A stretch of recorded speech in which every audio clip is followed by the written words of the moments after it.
All right, so today we're going over homework 11.7. Remember, at this point, you should have done this homework assignment yourself, checked the answer key, and then use this video. Skip forward to a part you had trouble with and see if you can clarify your misunderstandings.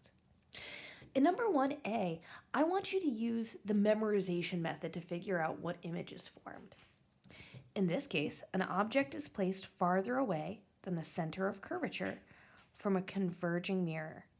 That forms a real, smaller, and real are always inverted, image. I'm going to justify my prediction by referencing my notes and looking up what type of image is made when your object is farther than the center of curvature from your mirror. Okay? Now, let's draw the actual rays out so we can confirm this. Ray 1 goes parallel to the principal axis, leaving the top of my birthday candle over here. Because for the ones that aren't in my class, it is my birthday month. So, parallel in reflects towards the focal point because this is a converging device. Ray 2 goes from the top of your object through the center of curvature, hits the mirror at a right angle, and so then bounces straight back. Ray 1 and Ray 2 did actually meet in real life. This is the real side of the mirror. This is the virtual side. And so that forms an inverted, smaller, real image, just like we predicted. So now let's do some calculations.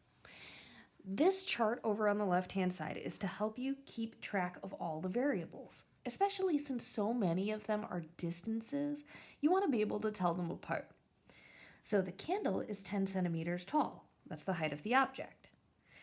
DO is the image distance. That's 15 centimeters. That's the distance right here. And we're trying to find DI with a focal length of 5. I indicated positive 5 in my notes up here because positive 5 means this is a converging mirror. Positive for focal length means a converging device. Okay? So some other things we can find if we want to. We can find the radius of curvature. We can find the magnification and the height of the image. I have 4 unknowns. There are 4 equations I can use. So let's start with the lensmaker's equation. That's 1 over f is 1 over do plus 1 over di. Because it asked for image location first. That's di. So that's 1 over 5 is equal to 1 over 15 plus 1 over di. I'm going to use 15 as my least common denominator. So that's 3/15 is equal to 1/15 plus 1 over di. Subtracting 1/15 to both sides, this means 2/15 is equal to 1 over di. And I can cross multiply here. 2 di equals 15, ergo di is positive and 7.5 centimeters.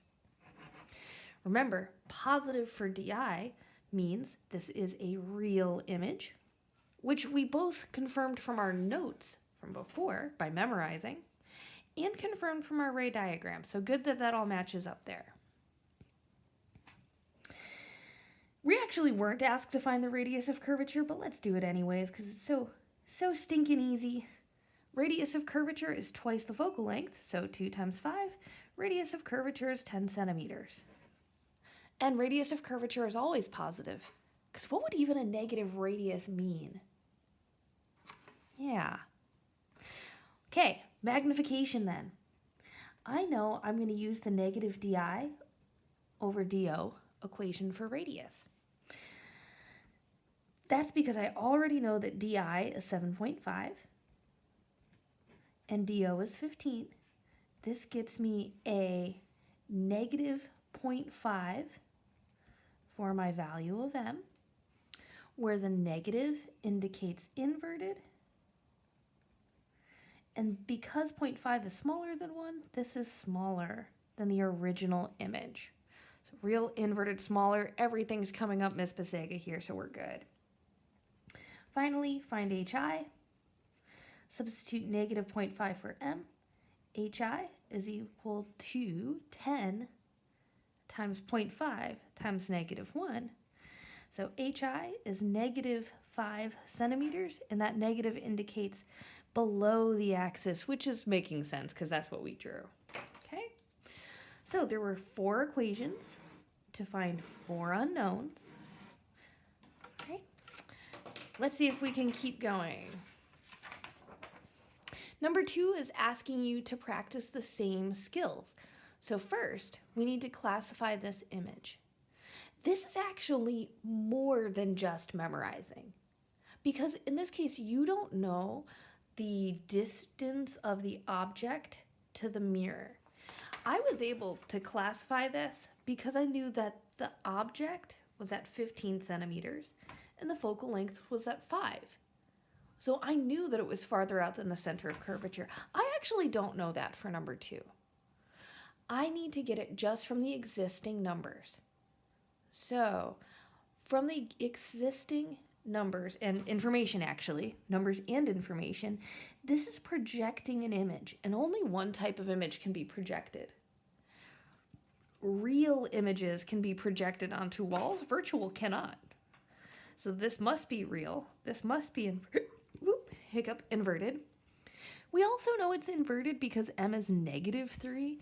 The negative means inverted, and the 3 means larger.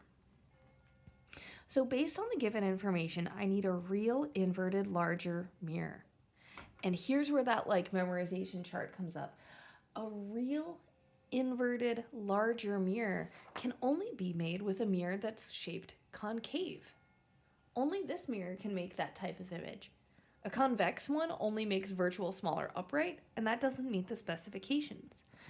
So this mirror must be concave in order to converge. In order to have a converging real image, I need to have a concave shape. So I'm going to go draw that on here. And I guess my boxes aren't coming out very clear here, but that's okay. So a concave mirror, I'm going to make it concave to the left.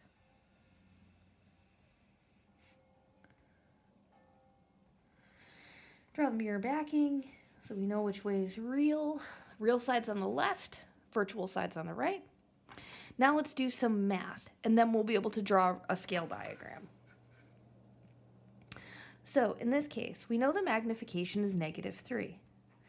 We know that this real image is being projected on the phone at 12 centimeters. So the only possible equation, because I need to use 3 of 4 equations, the only possible equation I have enough information to solve at this point is m is equal to negative di over do. So I'm going to start there. And guys, if you are a type of person that doesn't know when to use what equation, my suggestion is to write out all 4 equations and see which one you have enough information to solve. Okay? Oop, put that in the wrong spot. We know di is 12. We're solving for do. Now, notice the negatives cancel out, and I'm going to cross multiply here. So negative 3do equals negative 12. Negatives cancel. That means do is equal to 12 divided by 3, or positive 4. Someone asked me by email, can do be negative? No, do has to be positive. Because what that means, that's the object distance. If do is negative, then you're back behind the mirror, and that doesn't make sense. So do is positive 4. The focal length is positive 3. Where I can get that from is the Lensmaker's equation. 1 over f is 1 over di plus 1 over do. Or in this case, that's 1 over 4 plus 1 over 12. Let's keep 12 as my least common denominator here. So that's 3/12 plus 1/12 equals 4/12. Or 1 over f equals 4 over 12.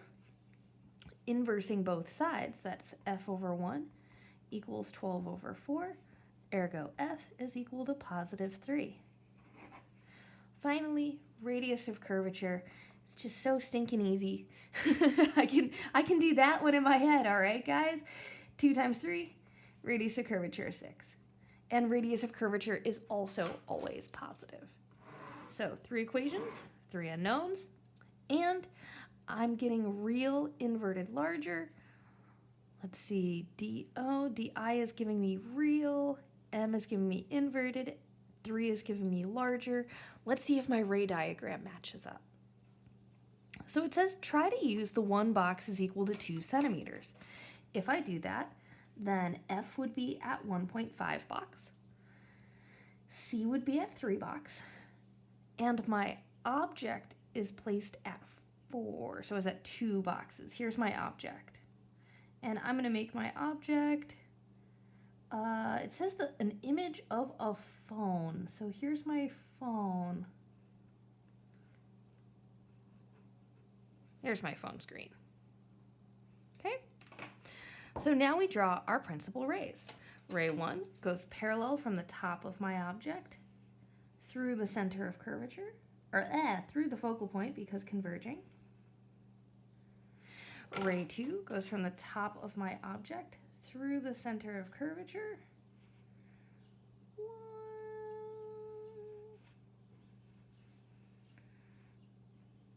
Probably should have drawn this with some sort of ruler. And then that means my image should show up inverted, larger, and real, which it most certainly is. It's definitely inverted. It's definitely larger. And it's real because blue and red rays actually hit each other.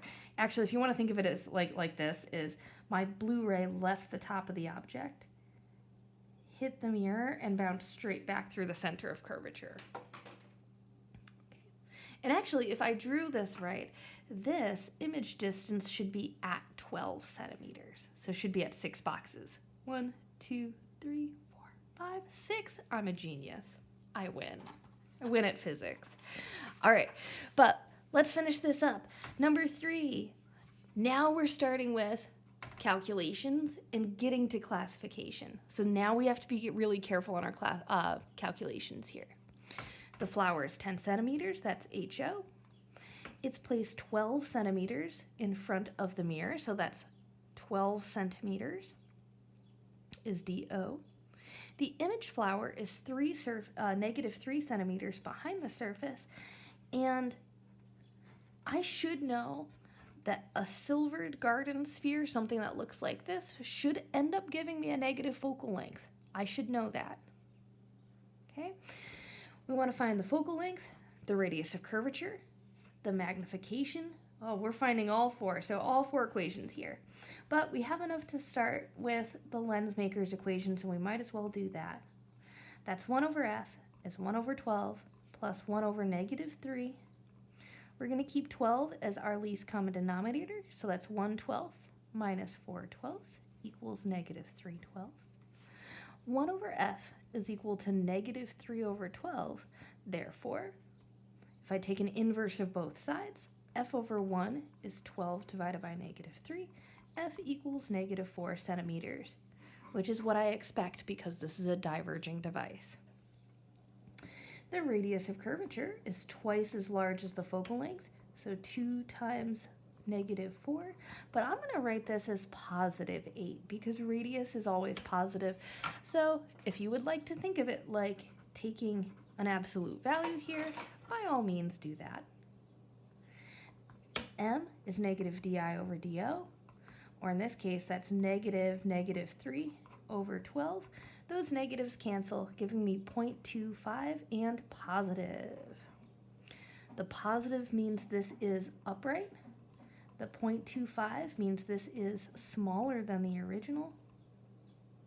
And upright automatically means virtual. Finally, the height of my image then. How big does this appear? Well, think of it like this. If it was 10 centimeters tall before, and the magnification is 1/4, the height should be 1/4 of 10, or 2.5 centimeters, which ends up being positive because the image is above the principal axis. So 4 equations, 4 unknowns. And when you do this for your assessment next week, I strongly suggest actually use a piece of paper, especially for this one, guys. For Lensmaker's equation, please do not be the kid that's like, oh, I did it in my head, because the chance that you do least common denominator wrong is non-negligible. So let's see if my ray diagram works then. A ray leaves the top of my flower and goes parallel in. But this is a diverging device. That means this ray reflects away from the focal point. It's diverging. Ray number 2 leaves from the top of my object and goes towards the center of curvature.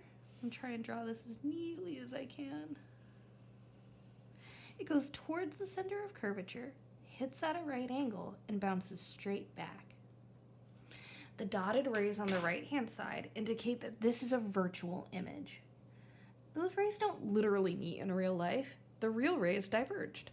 Our brain only thinks they came from back here. So, mathematically, we predicted a virtual smaller upright. Ray diagram, we got virtual smaller upright. And that makes sense to me because diverging devices, guys, only make virtual smaller upright images. So last one, store security mirror. Well, for a store security mirror, I want some sort of upright image, okay? That makes sense to me because store security mirror is not super helpful if everyone's upside down. I want the image to be smaller so that I have a larger field of view. And since all upright images are virtual, then I want a virtual upright smaller image, which, by the way, can only be formed by a convex mirror, like in number 3. So I want a convex mirror. I'm going to draw that on my picture all the way at the bottom. We've got our backing right here. Now let's do some math. I gave you, because I am tricky, the absolute value of the focal length. You need to know that because this is a diverging device, focal length is -50. And my person, oh, you know what it is? It's number 4, so I wanted to make this the trickiest problem. 1 meter away from the mirror surface, that is 100 centimeters. I would like you to keep it either all in meters or all centimeters. I don't super care which you do as long as it doesn't have mixed units. So either change 1 meter to centimeters or change 50 centimeters to meters. Your answers will come out the same. Okay? Then we can find all the other things. So 1 over f is equal to 1 over di plus 1 over do. And if your answer is coming out wrong, either you forgot the 50 or you forgot to convert, one or the other. So I'm going to keep, let's see what I'm going to do here. I'm going to keep 100 as my least common denominator, making this -150, -200 is equal to 1 over di plus 100th. I'm going to subtract that 100th to the left. That's -300 equals 1 over di. And that's why di is equal to -33.3 centimeters. Now di is negative, indicating virtual as desired. R, oh that's easy. R is 2 times the focal length, so 2 times 50. That's equal to 100 centimeters. Even though this is technically a negative focal length, remember we're absolute valuing this right here for 100 centimeters or 1 meter, whatever you want to call it. Finally, for magnification, that's -di over do. That's -33 over 100. So in the mirror, this individual looks like a third of their size. Oh, positive, because negatives cancel. That's upright, smaller, virtual. And let's draw this out. So if they're at 100 centimeters, they're at 1 meter away, they are over here somewhere. There's my guy. You should be wearing a mask, but he's not. Anyways, we'll draw a ray that goes from the top of their head, parallel into the principal axis, and away from this far focal point. If you're wondering, I put C and F on this side for scale, but the center of curvature and the focal length we're dealing with are on the inside of the circle. So if this is my mirror, then the center of curvature and the focal length are on the right side. So it's going away from this focal point. Right? It's going up there somewhere. Light from the top of my person then is trying to go towards the center of curvature.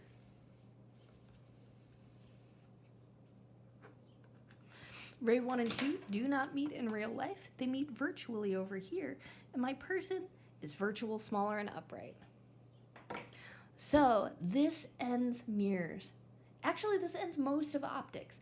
For tomorrow, we're going to be working on how the eye sees images, how the eye uses these lenses and mirrors principles in order to form real inverted smaller images on your retina, which our cells pick up and then our brain interprets.